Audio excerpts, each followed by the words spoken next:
आज हम पढ़ेंगे जीन पियाजेट के बारे में, उनके कॉग्निटिव थ्योरी के बारे में, ठीक है, संज्ञानात्मक विकास का सिद्धांत के बारे में।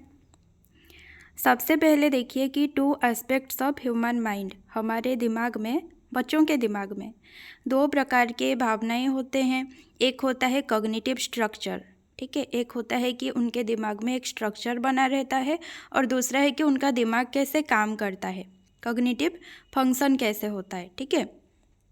तो कॉग्निटिव स्ट्रक्चर के अंडर क्या क्या देखना है कि कॉग्निटिव स्ट्रक्चर में एक आपको मिलेगा ऑर्गेनाइजेशन, दूसरा मिलेगा स्कीमा, ठीक है।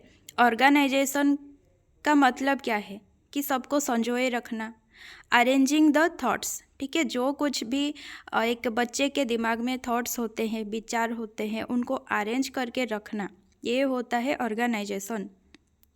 और स्कीमा क्या है?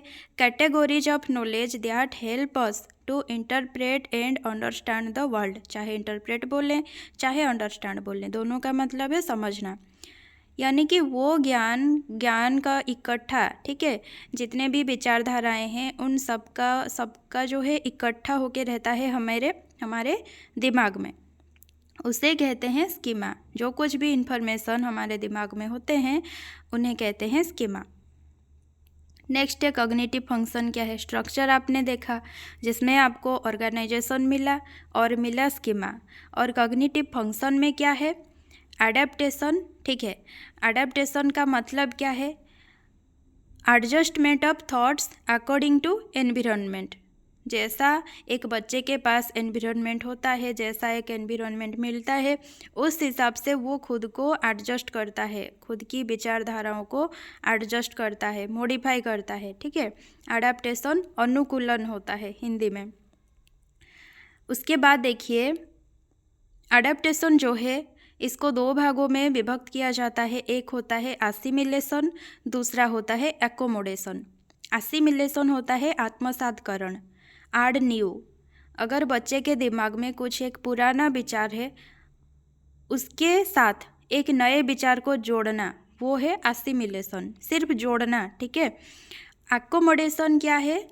समायोजन, मॉडिफाई ओल्ड। बच्चे के दिमाग में जो पुराना विचार था और जो वो नया ऐड किया एसिमिलेशन में, उन दोनों को उसके बाद मॉडिफाई करना, अपने विचारधारा में थोड़ा सा चेंजेस लाना, मॉडिफाई करना, वो होता है एकोमोडेशन। इन दोनों को मिलाकर वो एनवायरनमेंट के साथ अडेप्टेशन करता है, ठीक है, अनुकूलन करता है। इक्विलिब्रियम क्या है? Balance between assimilation and accommodation, ठीक है। जो उसने नए विचार जोड़ा पुराने के साथ और जो अपने विचारों में मॉडिफाई किया, उन दोनों के बीच अगर बैलेंस है तो उसे हम कहेंगे, उस स्थिति को कहेंगे इक्विलिब्रियम।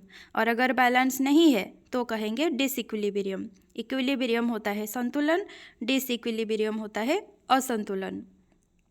उसके बाद पियाजेट देते हैं स्टेजेस ऑफ कॉग्निटिव डेवलपमेंट, ठीक है। तो 4 स्टेजेस बताए हैं। एक होता है सेंसरी मोटर 0 to 2 ईयर, एक होता है pre operational stage 2 to 7 year, then concrete operational stage 7 to 11 year, then formal operational stage 11 to above, ठीक है। सेंसरी मोटर स्टेज में होता क्या है कि सेंस ऑर्गन्स के जरिए बच्चा जो है फील करता है, क्योंकि वो बहुत छोटा सा होता है। 0 to 2 ईयर मतलब आप लोगों के मन में एक इमेजिन हो जा रहा होगा एक छोटा सा बच्चा, ठीक है, जो सिर्फ देखता है, उंगलियों को हिलाता है, इशारा करता है, ठीक है, वो कुछ बोल नहीं पाता है, बस देखता है, महसूस करता है अपने इंद्रियों के माध्यम से। और एक इम्पोर्टेंट वर्ड है कि ऑब्जेक्ट परमानेंस, इसे कहते हैं वस्तु स्थायित्व। अगर उस बच्चे के सामने आपने कोई भी चीज़ रखा हो और उसके बाद वो चीज़ आपने हटा दिया हो, तब भी अगर वो बच्चा देखा है रखने के समय, तो उसे लगेगा कि हमेशा वो चीज़ वहाँ पर है, चाहे बाद में हो ना हो उसे, लेकिन हमेशा लगेगा कि वो चीज़ वहीं पर रखा है। नेक्स्ट है प्री ऑपरेशनल, ये होता है पूर्व संक्रियात्मक। सेंसरी मोटर होता है इंद्रिय गामक, ठीक है, इंद्रियों के माध्यम से बच्चा फील करता है। प्री ऑपरेशनल में होता क्या है कि पूर्व संक्रियात्मक क्रिया करने से पहले का एज है, ठीक है। यहाँ पर वो बहुत सी चीज़ें जो है कर नहीं पाता है, अक्षम होता है। इसको दो सब स्टेजेस होते हैं इसका। एक तो है 2 to 4 ईयर जिसे कहते हैं प्री कॉन्सेप्चुअल फेज, और होता है एक 4 to 7 ईयर जिसे कहते हैं इंट्यूटिव फेज। ठीक है, तो 2 to 4 ईयर में होता क्या है कि उसके पास ना थोड़ा सा ही ज्ञान होता है, लेकिन धीरे धीरे, क्योंकि बच्चा 0 to 2 ईयर में क्या करता है, बस फील ही कर पाता है, उससे ज़्यादा कुछ सोच नहीं पाता है। तो 2 to ईयर जब वो आता है, 2 to 4 ईयर, तब वो उसके पास थोड़ा ही कुछ ज्ञान होता है। उसके बाद 2 to 4 ईयर में जो सब कुछ वो एक्सपीरियंस गेन करता है, उसके हिसाब से 4 to 7 ईयर में उसके पास थोड़ा और ज़्यादा ज्ञान होता है। इस स्टेज में होता क्या है, ईगोसेंट्रिज्म। बच्चा जो है बहुत ईगो दिखाता है। ठीक है, जो वो कहता है उसे लगता है कि बस वही सही है, दुनिया वाले कुछ भी कहें उसे फ़र्क नहीं पड़ता, जो वो बोलेगा बस वही सही है। Struggle to see things from the perspective of others. वो सोचता है बस वही सही। ठीक है, अगर दूसरा कोई मतलब सही बात भी बोले ना, तभी वो समझ नहीं पाता है, बहुत मतलब स्ट्रगल करना पड़ता है, लेकिन वो समझ नहीं पाता है। एनिमिज्म क्या है, जीववाद कहते हैं इसे हिंदी में। वो सजीव और निर्जीव के बीच जो है भेद नहीं जान पाता है। अगर मिट्टी को भी हम मारेंगे ना, तो उसे लगेगा कि मिट्टी को क्या है, दर्द हो रहा है। ठीक है, और उसके बाद है सेंट्रेशन यानी बस एक ही चीज़ को सोच पाना। अगर उसको मोबाइल पकड़ा दे और उसको यूट्यूब दिखा है, तो उससे लगेगा कि मोबाइल में सिर्फ यूट्यूब देखते हैं, मोबाइल और कुछ काम का नहीं है। ये होता है सेंट्रेशन, बस एक ही दिशा में देखना। उसके बाद है इरिवर्सिबिलिटी। ठीक है, 2 + 4 6 उसे पता है। ठीक है, लेकिन 4 + 2 6 ये उसे नहीं पता है। वो उल्टा करके नहीं सोच पाता है, बस सीधा सोचता है। उसके बाद है एब्सेंस ऑफ कंजर्वेशन। अगर एक थाली में कुछ चावल हैं और एक ग्लास में कुछ चावल हैं, दो की सेम अमाउंट में हैं, ठीक है, लेकिन वो बोलेगा कि थाली में क्या है, ज़्यादा चावल हैं, क्योंकि थाली उसको बड़ा दिख रहा है, तो अपने सोच के हिसाब से वो बोलेगा थाली में ज़्यादा हैं, जबकि थाली और ग्लास दोनों में सेम चावल हैं। ठीक है, तो ये होता है इरिवर्सिबिलिटी। उसके बाद है एब्सेंस ऑफ कंजर्वेशन। ये होता है वो जो थाली और ग्लास में डिफ्रेंशिएट नहीं कर पाता है। ठीक है, नेक्स्ट होता है इलॉजिकल रीजनिंग। वो कुछ भी बोलता है, मतलब कोई बोलने वाला तर्क नहीं होता है, उसके मन में जो आता है वो बोलता है। वहाँ पर कोई विचारने की मतलब कोई सच में विचार करने वाली कोई बात नहीं होती है, उसके दिमाग में जो आता है वो बोलता है। थिंक सिम्बोलिकली, जो कुछ भी बस उसके सामने सिम्बल्स होते हैं, बस उन्हीं को देख के वो अपना ही विचार प्रकट करता है, ज़्यादा सोच नहीं पाता है।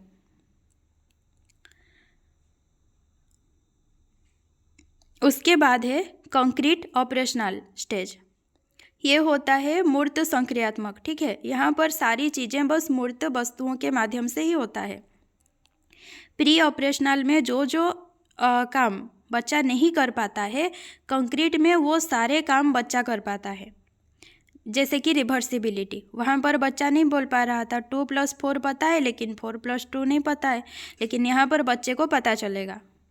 कंजर्वेशन, वहाँ पर बच्चा बोल रहा था कि थाली में ज़्यादा चावल है, यहाँ पर बच्चा बोलेगा थाली और ग्लास दोनों में सेम अमाउंट में चावल हैं।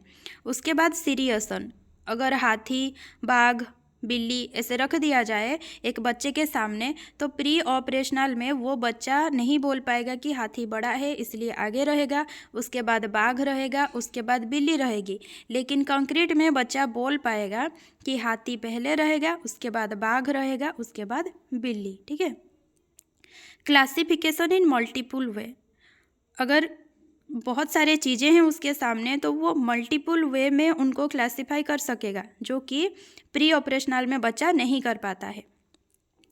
इंडक्टिव रीजनिंग, अब यहाँ पर बच्चा क्या है, अगर आप उसको स्पेसिफिक चीज़ें बताएंगे तो वो उसका एक जनरल रूल निकाल देगा। ठीक है, वो इतना जो स्पेसिफिक चीज़ें आप बताएंगे उन सब के बारे में सोचने का वक्त नहीं होगा उसके पास, उसे बस एक लाइन चाहिए। Struggle with abstract and hypothetical concepts, यहाँ पर होता क्या है कि बच्चे के सामने जो चीज़ हैं, ठीक है, जो प्रत्यक्ष रूप में वो देख पा रहा है, बस उन्हीं को लेकर वो सोच पाता है। लेकिन जो चीज़ उसके सामने नहीं है, उसने देखा नहीं है, उसके बारे में वो नहीं सोच पाता है, अक्षम होता है। तो वही बोला गया है कि struggle with abstract and hypothetical concepts. Formal operational में होता क्या है कि डिडक्टिव रीजनिंग, ठीक है, जनरल टू स्पेसिफिक। वहाँ पर होता क्या था कि स्पेसिफिक हम उसको बोलते थे, लेकिन वो जनरल सोचता था, ठीक है। यहाँ पर अगर आप बच्चे को एक जनरल रूल बताएंगे ना, तो वो उसके हिसाब से स्पेसिफिक चीज़ें सोच पाएगा, स्पेसिफिक एग्जाम्पल्स सोच पाएगा। हाइपोथेटिकल रीजनिंग, जो कि काल्पनिक कहते हैं, ठीक है, काल्पनिक चीज़ों के बारे में बच्चा यहाँ पर सोच पाता है, जो कि कंक्रीट एज में नहीं सोच पाता था। एब्स्ट्रैक्ट थिंकिंग, ये भी वही है, अमूर्त चीज़ों के बारे में बच्चा सोच पाता है। सिस्टमैटिक प्रॉब्लम सॉल्विंग, कोई भी प्रॉब्लम इस बच्चे के पास आप रखें, वो एक सिस्टमेटिक वे में उसको सॉल्व करता है। See multiple potential solutions of problems, problem कोई भी हो उसके लिए बहुत सारी दिशाओं से सोच कर वो सॉल्यूशन निकालता है और एनालाइज करता है, कोई भी टॉपिक हो उसको ध्यान से एनालाइज करता है। उसके बाद कुछ इंपॉर्टेंट पॉइंट्स हैं, ठीक है, जैसे कि Piaget believed that children take an active role in the learning process. पियाजे हमेशा कहते थे कि बच्चे जो हैं एक एक्टिव रोल निभाते हैं, ठीक है, वो हमेशा सक्रिय रहते हैं पढ़ने में, जो अधिगम की प्रणाली है उसमें। Children acting much like scientist, little scientists, as they perform experiments, make observations and learn about the world. Piaget कहते थे कि पियाजेट जो है बच्चों को नन्हे वैज्ञानिक कहते थे, ठीक है, लिटिल साइंटिस्ट कहते थे। क्यों कहते थे?